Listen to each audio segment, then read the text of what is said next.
XI just seems to be hitting us with the Wham episodes as of late. Um, so yeah, Poppy's Redemption. Before I get to that, some people probably asking me about Kyoryuger Brave since TV Nihon started subbing the series, and my open disdain for Q Ranger. I don't care if it's getting better. I heard it's getting better.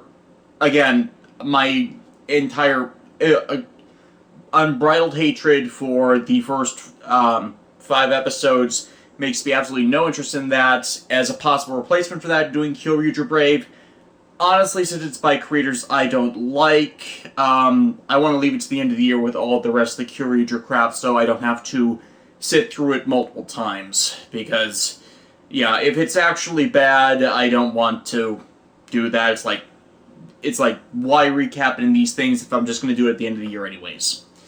Anyways, X-Side. Yeah, we finally get back to Poppy and getting her out of the situation she's in, and honestly, the pacing of this feels like a two-parter, but crammed into one, but more like there's more pieces of the plot that are missing from the overall story, so as to make it just one episode. So, it doesn't really seem bad, it just feels like there's parts missing due to having to fit the runtime. Like, I guess I can get to that later.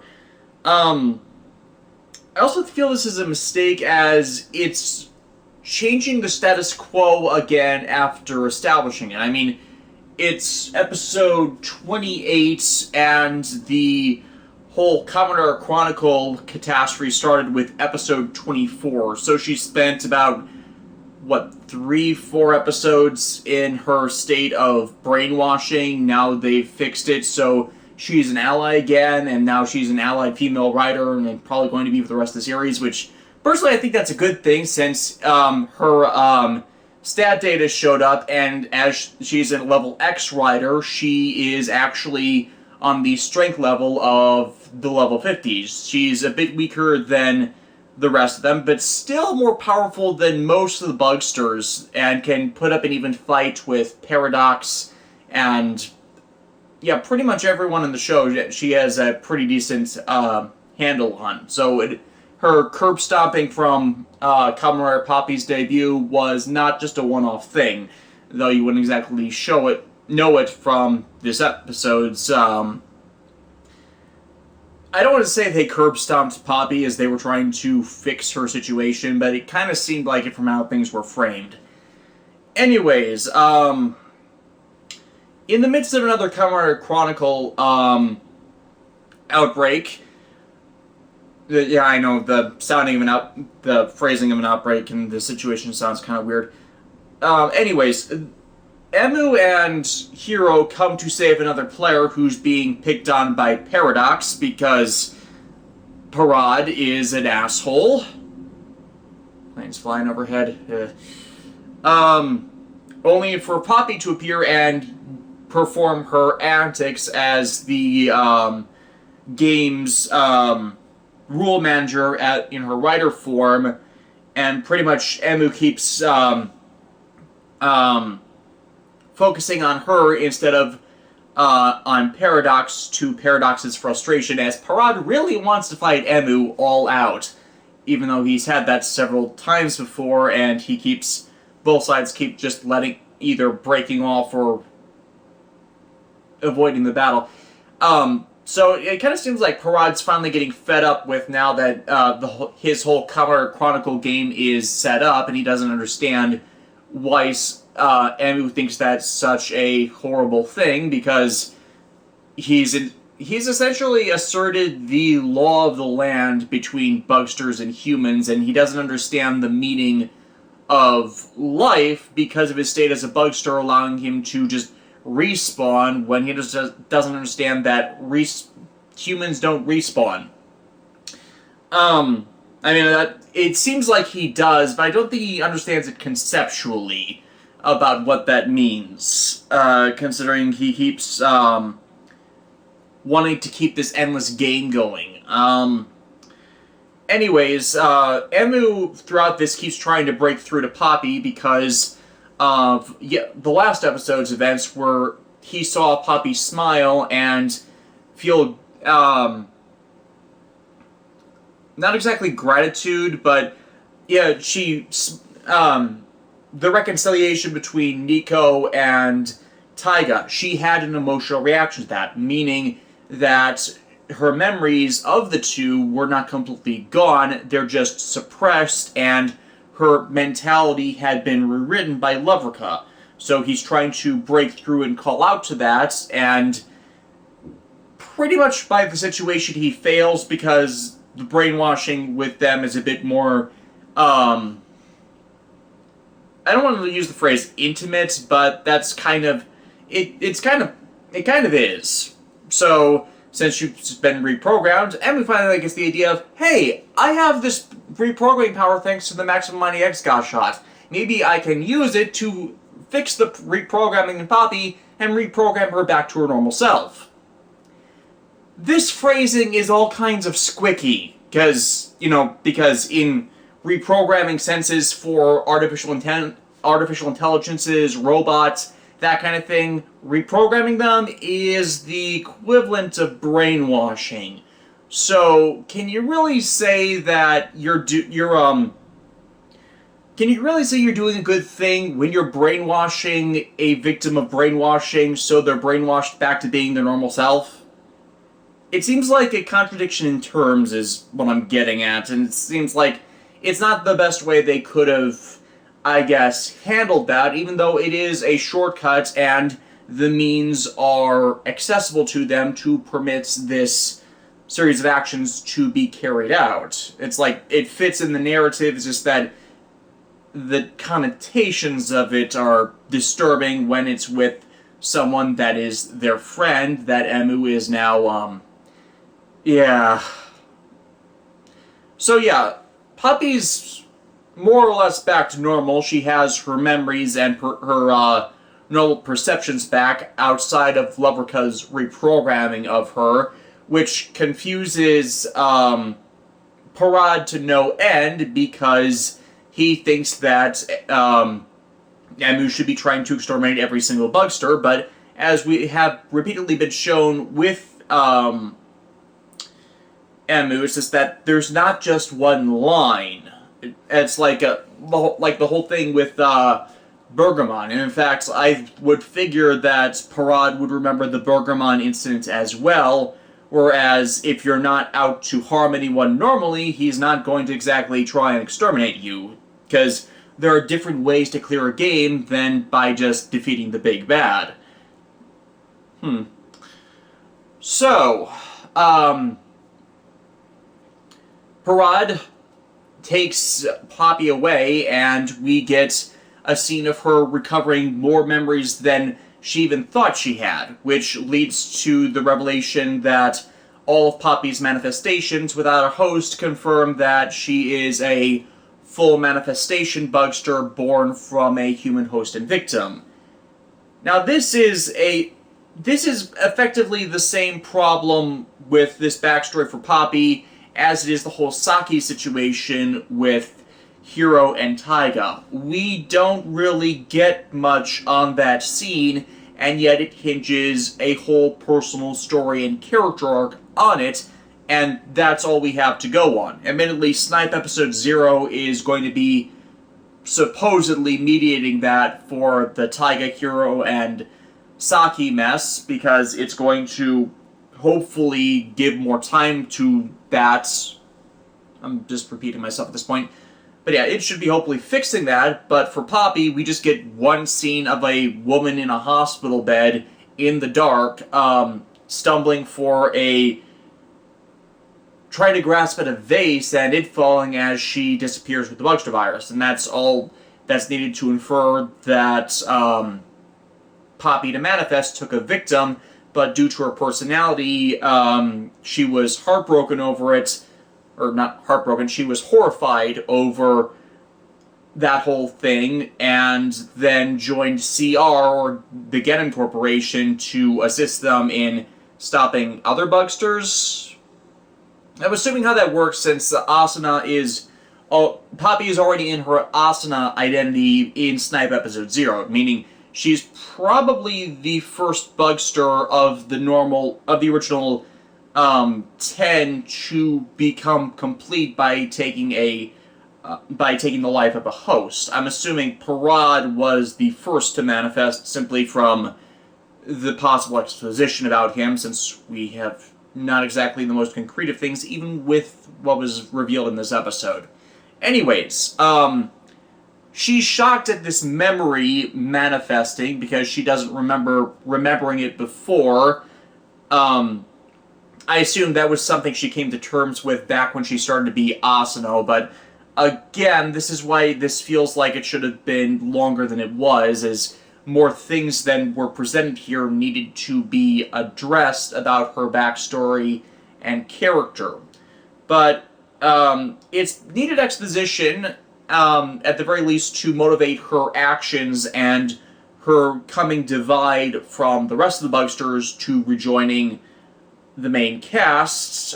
So, yeah, needed there. And it gives us an additional detail of how the human hosts affect the manifested Bugsters. The manifested Bugsters have access to the memories of the people they killed to fully manifest, meaning Graphite has all the memories of Saki in himself, which, that's gotta be really damn weird. I mean, Graphite is more focused on antagonizing Taiga, and has for the most part avoided Brave, aka Kagami, aka the guy who was dating Graphite's former host. So, is there a reason for that? I mean, if what I remember correctly from the early show, he was kind of amused and toying with Kagami the few times they crossed paths, so it wasn't exactly a full-on thing, but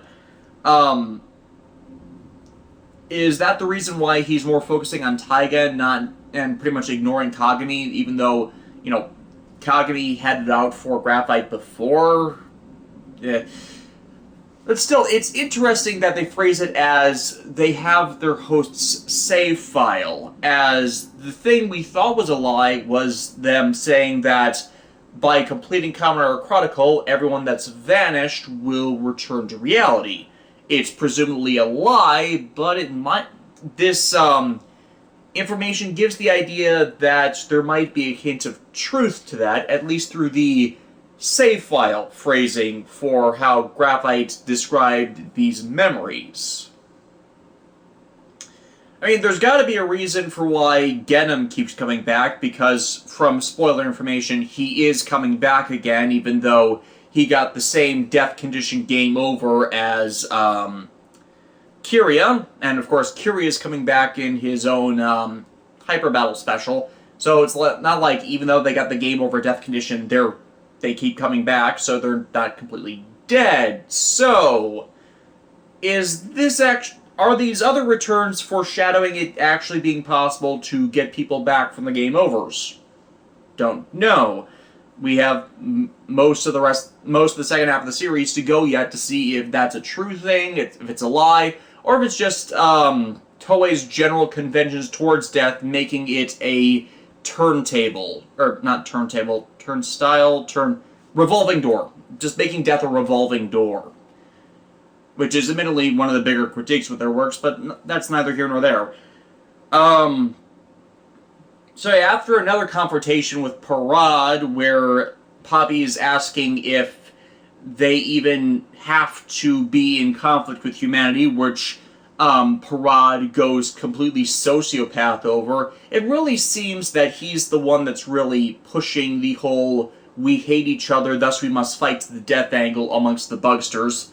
So, this is pretty much the breaking point for Poppy, in that the next day she goes out, sits down, and waits for Counter Chronicle players to come along and kill her. And she doesn't even really put up a fight. She just transforms and lets everybody wail on her. And not just the ride players who are infected by the Doremi Fabit strain of the Bugster virus, meaning they actually need to defeat her to be cured of their infection. Their lives are on the line for this, and Poppy's just letting them. Actually, going back a bit to when Genom was trying to get the last two Bugsters for his project, this actually explains a lot. And also towards the Emu thing in a bit. If a completed Bugster infects someone with their virus, the Bugster will not manifest in that person. The person will just slowly fade away without it ever without the Bugster ever manifesting from them, because it's already manifest elsewhere. There can only seem to be one avatar of the virus walking around, even though there can be many victims. This ties into a point I'm going to have in a minute. So, they need to kill Poppy to cure all these people and put that strain under wraps. It kind of makes Genom seem dumb for not realizing this, because he infected loads and loads of people with the Dragonite Hunter and Doremi Fabit viruses implicitly, and he didn't realize that, oh, maybe I need to go and attack Poppy to get that Bugster data for the Kamen Chronicle. It seems like it would be kind of a big thing. That does kind of prove the point of why by the end he was kind of more insane than anything with his motivations. Anyways, at this point, yeah, everyone thinks Poppy has to die. Emu, however, as the genius gamer, realizes a few things about this. One, since Poppy's not fighting back at all against them, it's pretty obvious she's trying to commit suicide by cop. And, Emu pretty much has to talk her down from that by convincing everyone else that she's not, at least with her brainwashing undone, that she's not a hostile Bugster, thus doesn't need to die. And brings up the parallel of how her game works, where the player works with Poppy in the game to see her smile, and that's what gets the game clear condition. So, what Emu does is pretty much talk her through their own assumptions. Bugsters attack people, Bugsters kill people, and so Emu detransforms, points the bug visor's way at his chest, and asks Asuna to kill him, and she doesn't. She can't. She refuses to, and then Emu has a very good speech here about always knowing it and having faith in her, and that brings back her smile, and that clears her game and cures all her potential victims. Which also shows why we probably haven't been seeing her other manifestations of the Doremi Fabit virus at all, because she's pretty much smiling and happy all the time when she's working with a CR, so anyone who would get infected with that strain, if it's connected to a fully manifested Poppy people... oh god, that's a tongue twister I hate trying to say. So, pretty much, it's a self-curing... Poppy's strain of the Bugster virus is a self-neutralizing strain if its curing comes from that emotional wavelength with her. At least that's my logic to it, and why we haven't seen it manifest before. So yeah, Asuna's recovered, back on the team, ready to help out. Problem here is that in her declaration of not wanting to hurt anyone, she throws away the Buggle driver's way, so are they going to remember that the next time they need to have her transform, or is she just going to suddenly have it back? Because, yeah, the throw was behind her, and behind her was a river, so unless they recovered it off-screen, or, it was meant to land, behind and to the side of her, they're going to have problems with having her transform again without just invoking the continuity error of how did she get the driver back. Of course, the actual wham moment of the episode comes at the end, where Parad, frustrated that he can't fight that he can't get a straight fight with Emu at pretty much any point now, is just going to take over Emu and use him as a host to deepen the game. Because apparently Parad is Emu's bugster. The hell? Like, okay, we figured as much that Parad's obsession with Emu was because of him being the first bugster to manifest, or something along those lines, something that would tie him more closely to Emu. And admittedly, we have had the connotation that, whatever, by the previous logic I was addressing before, with both Poppy and Graphite not allowing the bugster virus to manifest like Kuroto wanted to get the last death data for them. If Parad is the bugster of the bugster virus strain that Emu possesses within him, even though he's patient 0, okay, so he's patient 0, Parad is bugster 0, but pretty much by the logic I'm running with from these other incidents, my idea is that if, again, to restate what I said before, if a bugster has become complete and is manifested within the world in some way, the bugster virus in another host cannot manifest from their user. Thus, if Parad is Emu's bugster, then the bugster virus that has propagated in Emu to create his split personality, his ability with the Mighty Brothers XX body splitting, that is because of Parad being already fully manifested, and as he was the first one, he was obsessed with his original host. Here, the connotation, even with that revelation, is that Parad is actually Emu's bugster side, and that does not make sense to me, simply because we've seen Parad acting independently of when Emu has been split of the Mighty Brothers. And admittedly, we don't exactly know the ability set of Parad in full, but I don't think he's that kind of multitasking, multiplicativeness is quite what we were thinking. As this then drives the whole Emu bugster manifesting different personality thing back to Emu just having dissociative identity disorder, aka split personalities, for the manifestation of his two Mighty Brother sides and the different personality that plays games.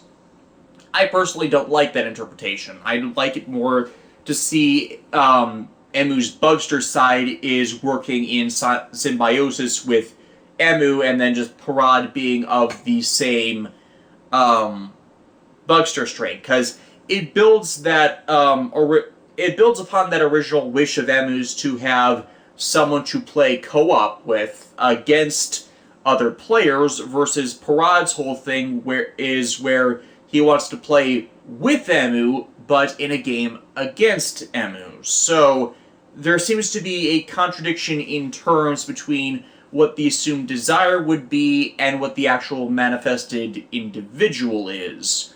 Or maybe this is a manifestation of Emu's personality, of another personality of Emu's born from when he had to buckle down, ignore gaming, and got really into studying after the bugster virus removal operation. So it's like, it's no longer two personalities, it's a third personality. I really hope when they more address this next week that they kind of like give all the necessary exposition for this, or they really inform us of what the hell is going on with all this before they finish dealing with the next part of the arc, which is definitely going to be more focused on Paradox.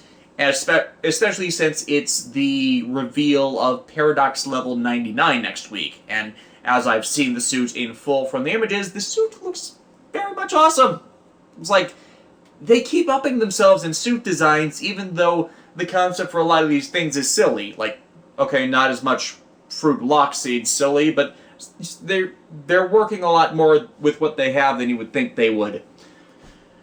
So yeah, good episode. Another attention grabber moment for the series when people might think it's starting to wane or get into arc rot, but it's like it throws our expectations from the series so far out the window with that last minute reveal, and so now we gotta find a whole new ways to see how this whole thing works. Yeah.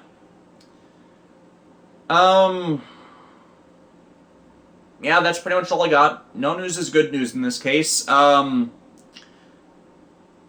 Ranger just... Oh, right, there is other things.